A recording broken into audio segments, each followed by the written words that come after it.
I've seen this 3 times in the last 2-3 days, and I'm taking it as a sign we're about to try. Have y'all ever tried the viral 90's magic cake? Is that what they've been calling it? Much as I've seen it, I should know. The last one I saw making it, she compared it to strawberry shortcake, and that's one of my favorite desserts. So we're fixing to try it. Let's go. Spray your pan. Supposedly this recipe is from the 90's. You put almost a whole bag of mini marshmallows. So in goes those. Almost the whole bag, they said. Basically just enough to have a real good layer on the bottom, and that's supposed to be the magic part, because everything else you put on top, the fruit that's on the top and the marshmallows on the bottom switch. The marshmallows ends up being on top or something. I feel like everybody in the comments are going to be like, yeah, I grew up eating that. Has my mama done me dirty? Miss Darlene, you got some explaining to do. Get a yellow cake mix and stir it up in a bowl according to the package instructions. Half cup of oil, cup of water, and 3 eggs. Once you get your cake mix ready, pour it directly over these marshmallows.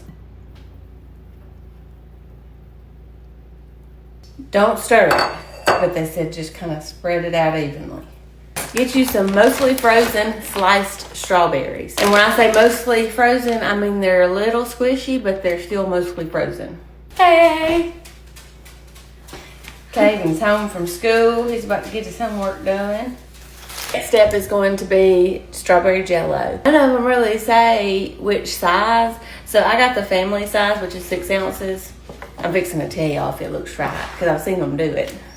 You're just going to take this dry and put it all over the top of this cake. And they said don't leave no part uncovered. And I can go ahead and tell you that the 3 ounce one would have been fine. Looks like we're going to have some strawberry jello. Yeah, definitely get the 3 ounce. I still have half this pack left. This is what we're looking like so far. We're about to put 2/3 cup water. Slowly pour it so that you get it all wet.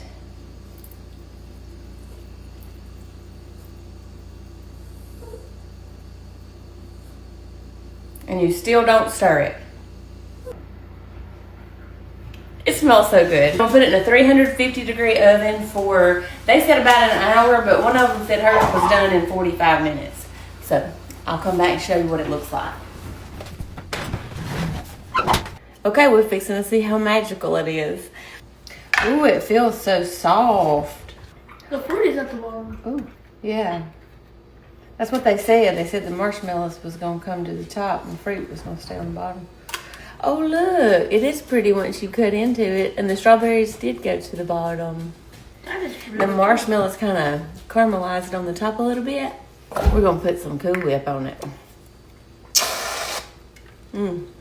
Ooh, this is good. All right. Here goes nothing.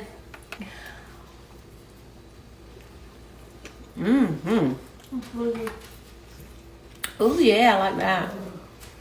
And it's still warm right now, and it's good, but I know this is going to be good if I put it in the refrigerator and, like, eat it tomorrow. This is a keeper. Have y'all known about this? Because I didn't. She's back there growling at it, wanting to try it. You should make her a pup cup. We'll give her a pup cup, Caden said. Spoiled rotten. Also, since I got the big thing of Jell-O, I didn't want to waste it, so I went ahead and made some up. It's not set yet, but it's starting to gel up a little bit. I have me some drained pineapple tidbits. You could also make the Jell-O with the juice that came off of this instead of the water. But let it gel up a little bit before you add it so they don't sink all the way to the bottom. And then add you some fruit to your Jell-O. I love some fruit in my Jell-O. I'm going to put the whole can. Y'all, I've never had fruit in my Jell-O. Seriously? I've never had. Not even from the school or like those little fruit cups that have Jell-O and fruit in them? I've never had those. Oh my goodness, you missed out so far. That's what it looks like. It's gonna be good tomorrow. I love you. Stay classy. Bye.